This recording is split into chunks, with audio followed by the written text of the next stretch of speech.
karena itu akan mempengaruhi diri kita. Apa yang kita makan akan mempengaruhi dalam diri kita ini.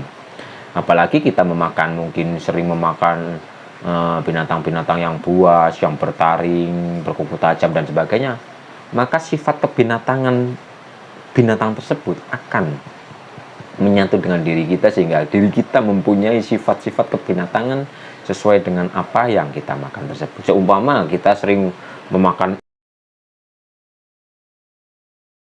Assalamualaikum warahmatullahi wabarakatuh. Rahayu, rahayu, rahayu. Sebelumnya saya ucapkan terima kasih kepada Bapak, Ibu, dan saudara-saudara yang telah mendukung channel ini.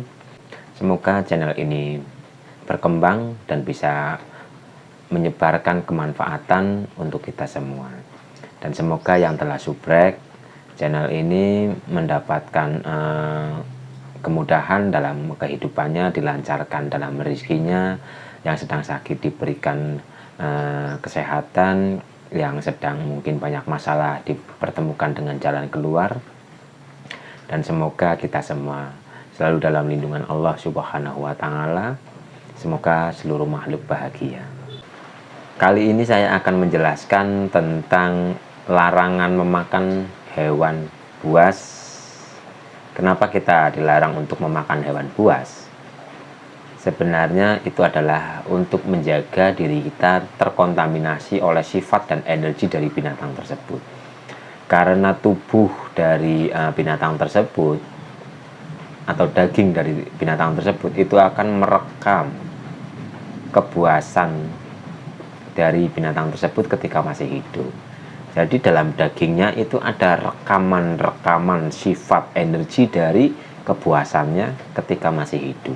Dan ketika kita memakan dagingnya, otomatis sifat energi kebuasan tersebut akan masuk ke dalam diri kita. Sehingga kita tercampuri atau terkontaminasi dengan energi sesuai binatang yang kita makan. Jadi larangan untuk memakan hewan bertaring, hewan buas, dan sebagainya itu adalah menjaga diri kita agar tidak tercampuri oleh sifat atau energi dari binatang tersebut.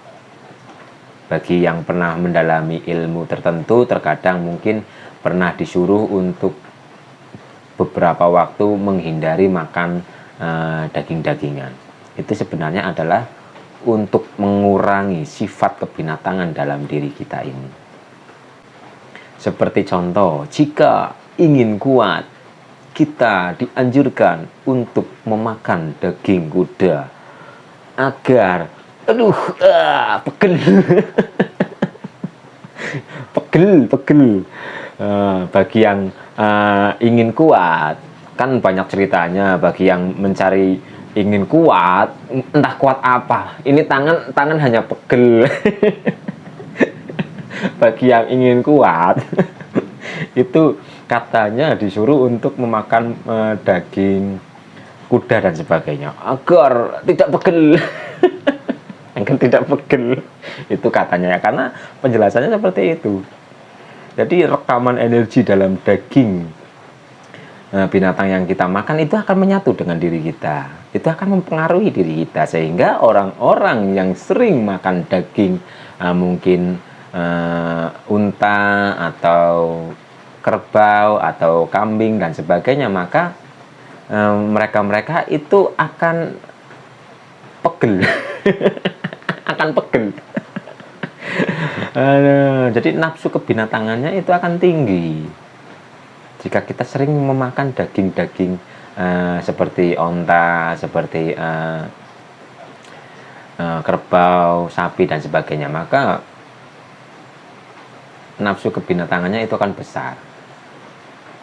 Karena energi-energi atau sifat-sifat kebinatangannya itu masuk ke dalam diri kita, sehingga nafsu kebinatangan kita itu akan besar, sehingga orang-orang tersebut itu biasanya akan mempunyai nafsu seks yang besar dan sebagainya. Itu ada hubungannya dengan energi dan sifat binatang tersebut. Karena binatang yang kita makan itu mengandung rekaman-rekaman keseharian binatang tersebut.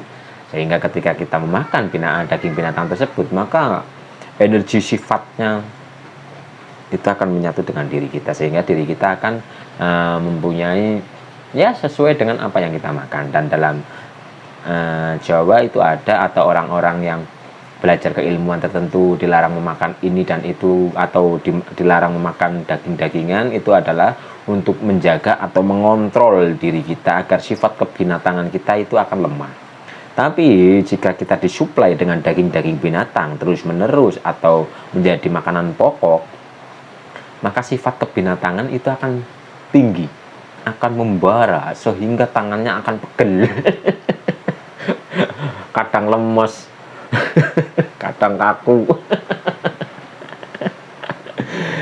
Perhatikan saja negara-negara mungkin yang sering memakan daging-dagingan atau makanan pokoknya itu daging, maka nafsu seksualnya itu akan tinggi, karena itu akan mempengaruhi diri kita.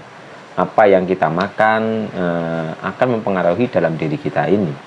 Apalagi kita mungkin sering memakan binatang-binatang yang buas, yang bertaring, berkuku tajam dan sebagainya, maka sifat kebinatangan binatang tersebut akan menyatu dengan diri kita, sehingga diri kita mempunyai sifat-sifat kebinatangan sesuai dengan apa yang kita makan tersebut. Seumpama kita sering memakan harimau, maka kita itu akan buas. Kita itu mempunyai sifat seperti harimau, karena kita memakan dagingnya, akan liar dan sebagainya. Jadi sebenarnya itu adalah tentang sifat dan energi. Energi dan sifat binatang tersebut akan menyatu dengan diri kita, sehingga diri kita atau sifat kebinatangan dalam diri kita itu akan tersuplai sehingga menjadi besar. Nah, untuk mengontrol seperti itu, terkadang kita dianjurkan atau dijauhkan dari makanan yang daging-daging untuk sementara waktu, agar sifat kebinatangan dalam diri kita itu reda. Kita memakan sayur-sayuran dan sebagainya. Sayur-sayuran itu adalah kepasrahan.